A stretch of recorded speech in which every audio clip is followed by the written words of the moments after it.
જય ભોલેનાથ, જય શિવશંકર. હવે મારા જે પીરાણા પંથની પૂજા અર્ચના એ જે છે એના આચાર વિચારો સારા છે, પણ એ ઇસ્લામનો જ એક ભાગ છે. એ હું નાના જે મારી પાસે પુરાવા રજૂ કરી શકું એમ છું, એ નજરે જોયેલા છે. અને આજ બી હું પૂજામાં બેહું છું. એ પૂજામાં જો ઇસ્લામ ધર્મ જ ન હોય, એનો એક ભાગ ન હોય, તો એ પૂજામાં કોઈ શ્લોક બોલાતા નથી. એમાં કલમા બોલાય છે.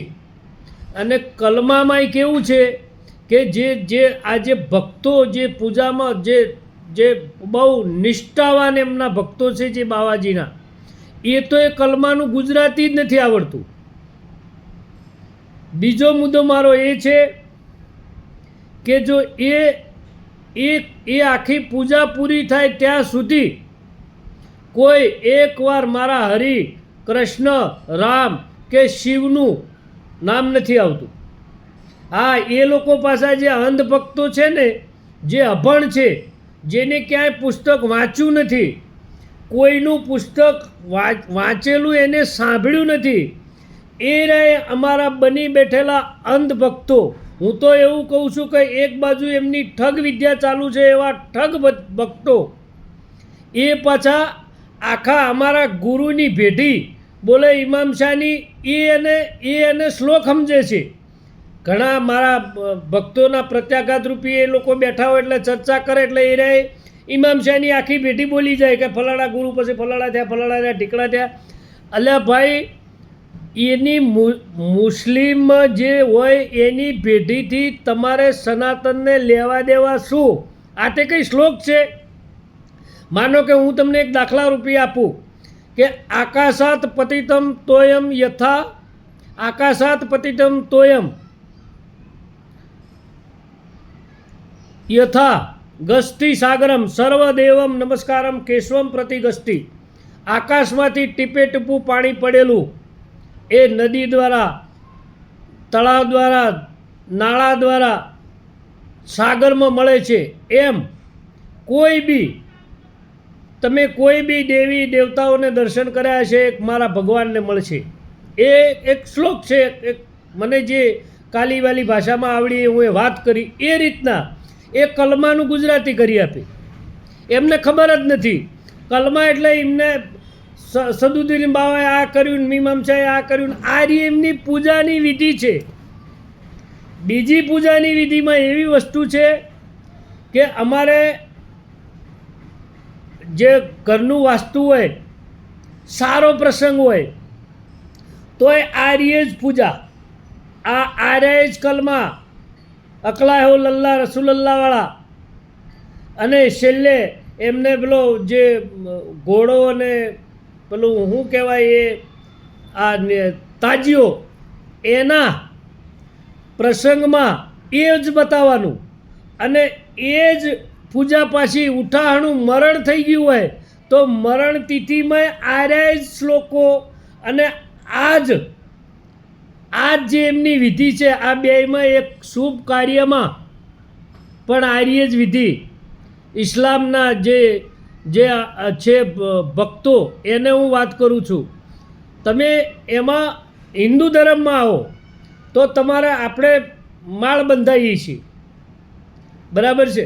હવે એ માળવાળાની વિધિ અલગ છે અને તમારે ત્યાં પાઠ હોય એટલે એ વિધિ અલગ છે. અમારે તો આ બે વિધિ આમાં આવી ગઈ, કારણ કે એમાં શ્લોક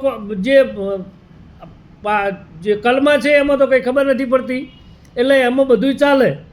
અને અમારા ગુરુ ચલવી લે છે, એમનાથી કોઈ મતલબ નથી.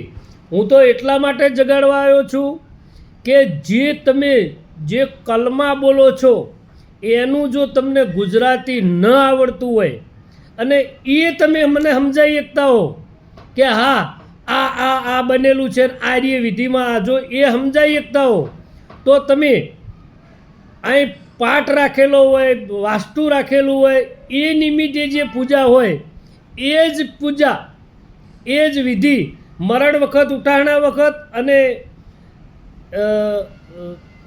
લય વખત, હવા મહિને જે લય ઉતરાવે એ વખતે આ રહી જ વિધિ. હવે આમાંથી બહાર નીકળો અને ન નીકળી શકો, તમે તો નહીં નીકળી શકો, પણ પાછલી પ્રજાને તમે આમાંથી પાપમાંથી મુક્ત થાવ કહીને કે હા અમારાથી પકડાઈ ગયું છે, અમારાથી છૂટે એમ નથી. પણ આ એક ઇસ્લામનો ભાગ છે અને ઇસ્લામનો ભાગ ન હોય તો મને પુરાવા આપે. આ પાછલી જે પ્રજા પેઢી રહી એને જાગૃત કરો. આપણે કોઈ મુસ્લિમ જાતિ વિરોધી આપણો રબારી પ્રજા હોય જ નહીં. હું મુસ્લિમ જાતિનો વિરોધી નથી, કટ્ટર મુસ્લિમનો વિરોધી છું.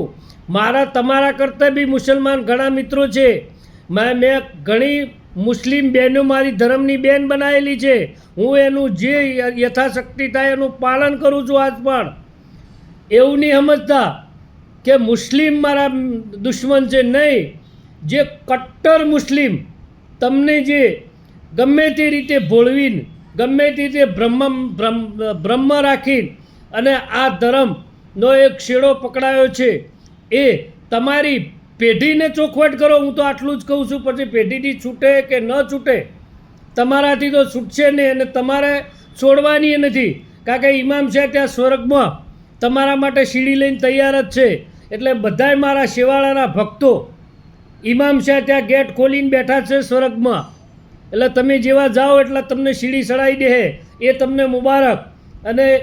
અને તમે તાર તમારો ભક્તિભાવ ચાલુ રાખો, મને કોઈ વિરોધ નથી. પણ હજી બી પ્રજાને ચેતવો આમાં, અને બને તેમ જલ્દી વહેલું કરીને એનું નિકારણ લાવી અને આપણા હિન્દુ ધર્મનું એમાં ભેળવો તો આમાંથી કંઈક અંશે તમે સાચા પડશો. બીજું કે તમે જે સતપંથી ધર્મના બધા નિયમો તમારી પાસે એ તમે પાળી શકો એમ નથી.